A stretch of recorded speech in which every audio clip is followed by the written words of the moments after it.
Every time you fill up with gas, you're using the result of one of the most impressive industrial processes on the planet. But have you ever wondered how this liquid makes its way from the depths of the earth to the pump in your car? Gasoline is one of the fundamental pillars of the modern world. From the vehicles that transport us every day to agricultural and industrial machinery, its presence is constant and often invisible. But behind every liter of gasoline we fill up at a service station, there is a complex chain of industrial, logistical, and technological processes that begins deep within the earth. That's why today we're going to tell you about the process of extracting and refining fuel from a deep well of crude oil to the pump closest to your home. Tell us in the comments what other fuel you're curious about, and get ready because what you're about to see will surprise you.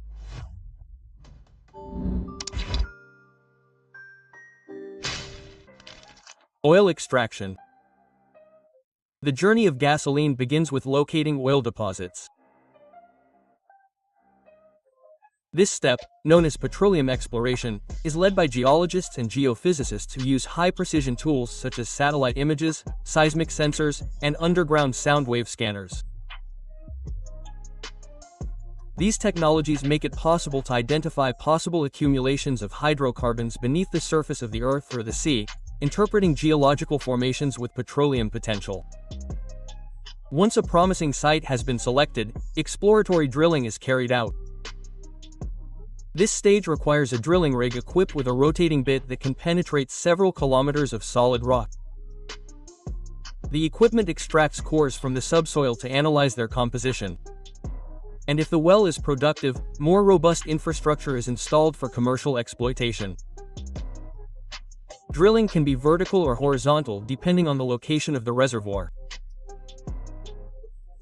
In offshore areas, fixed or floating oil platforms are used, capable of operating in deep waters thanks to anchoring and dynamic stabilization systems. On land, drilling rigs are erected mounted on trucks or fixed structures. The extraction system varies according to the pressure of the reservoir. If there is natural pressure, the oil flows to the surface on its own, but in most cases mechanical or artificial assistance is required. For this purpose, rod pumps are used to extract the crude through repetitive movements.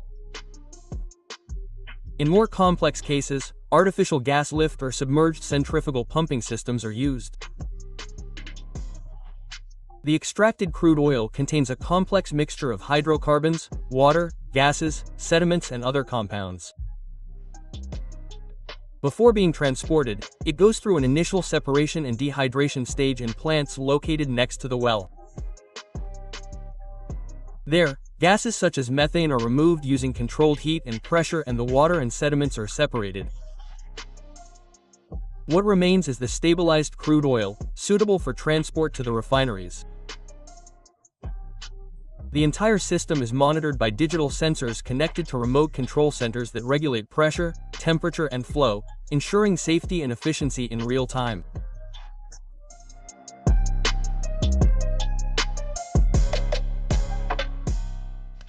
Crude oil transport. Once extracted and stabilized, the crude oil must travel enormous distances to reach the refineries where it will be transformed into gasoline. This transfer is a massive logistical operation that involves different means of transport selected based on volume, distance, and geography of the terrain. The most efficient and widely used method worldwide is the oil pipeline. These structures consist of steel or composite pipes buried or elevated that transport oil through pumping stations located along the route. These stations maintain the necessary pressure to move millions of barrels of crude oil each day. Pipelines can cross entire countries, from extraction fields in the desert or jungle to coastal terminals or industrial centers.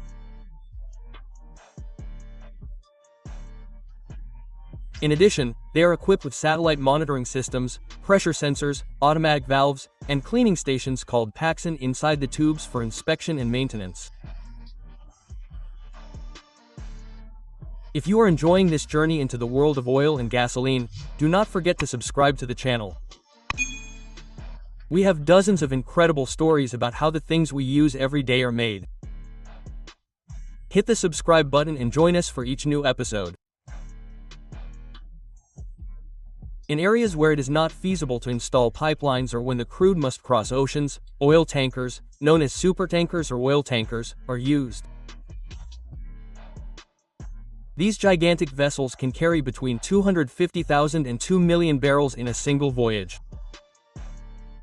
In their hermetically sealed tanks, the crude is transported under controlled temperature and pressure conditions. The specialized ports where these vessels operate have loading and unloading terminals that use articulated arms and heavy-duty hoses to pump the oil to or from the tanks of the ship. For intermediate distances or continental environments, tanker trains and tanker trucks are also used.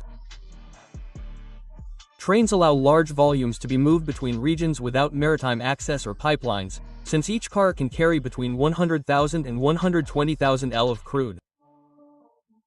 And the trains usually include safety systems such as pressure relief valves, thermal sensors, and insulating coatings.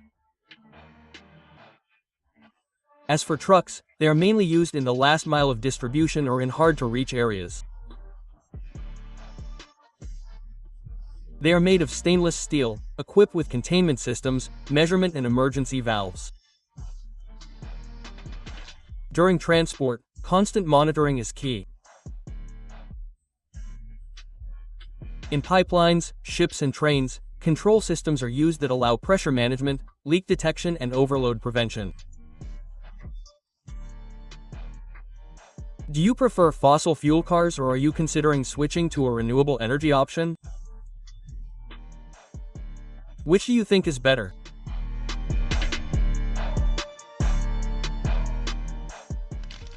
Oil refining. When crude oil arrives at a refinery, one of the most complex and delicate industrial processes in the energy industry begins: refining.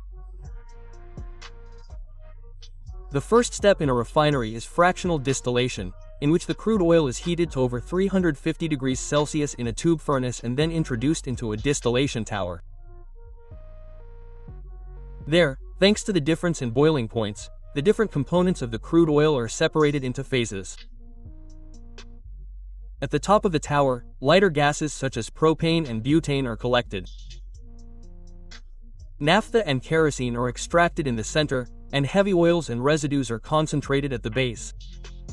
However, gasoline is not obtained directly from the distillation process. To produce it, heavier fractions need to be transformed using cracking processes. The most common is catalytic cracking, which uses high temperatures of around 500 grams and solid catalysts such as zeolite to break down long hydrocarbon molecules and convert them into lighter, octane-rich compounds suitable for gasoline. Another important process is catalytic reforming, which is used to improve the quality of naphtha obtained in distillation. Through the use of catalysts such as platinum and ruthenium, the molecular chains of hydrocarbons are reconfigured to increase their octane number and make them more efficient in internal combustion engines. Throughout the process, the refinery uses dozens of industrial equipment, heat exchangers, centrifugal pumps, compressors, absorption columns, reactors, cyclone separators and chemical treatment units. Each system is controlled by software, SCADA and DCS, and operated from a centralized control room. Once the base gasoline is generated, it goes through blending and additive processes, where products such as ethanol, corrosion inhibitors, detergents and colorants are added to meet the environmental performance and safety standards of each country.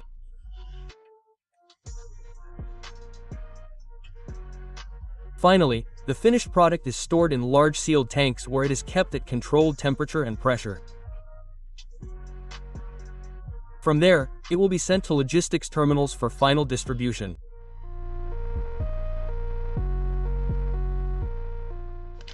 Fuel distribution at pumps. The transportation of gasoline from the refinery to the distribution terminals is mainly done through multi-pipelines, which are piping systems specially designed to transport refined products. Unlike crude oil pipelines, multi-pipelines require more rigorous control to prevent contamination between products.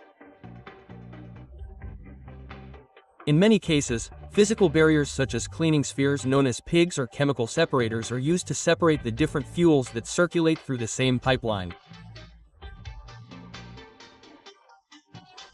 Upon reaching the storage terminals, the gasoline is deposited in large capacity tanks protected with vapor suppression systems, automatic valves, and real-time digital monitoring. There, quality controls are carried out. The mixtures are adjusted according to local requirements such as the percentage of ethanol allowed, and the volumes are prepared for loading into land transport units. The next step is transport to service stations, which is carried out by specially designed tanker trucks. These units have internal compartments to transport different types of fuel at the same time, as well as temperature sensors, pressure gauges, safety valves, and GPS systems for logistics tracking. The trucks are loaded with precision thanks to automatic loading arms, and the entire process is supervised by operators from digital centers that control inventories, consumption, and delivery times.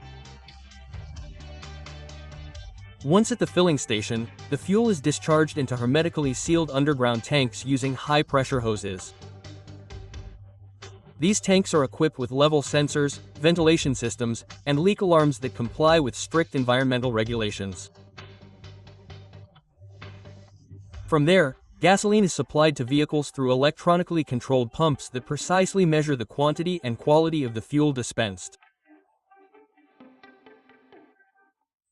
This entire distribution chain is regulated by government agencies and international standards that monitor product quality, transport safety, and environmental impact. Behind a simple click at the pump lie thousands of kilometers traveled, cutting-edge technologies, and colossal human effort.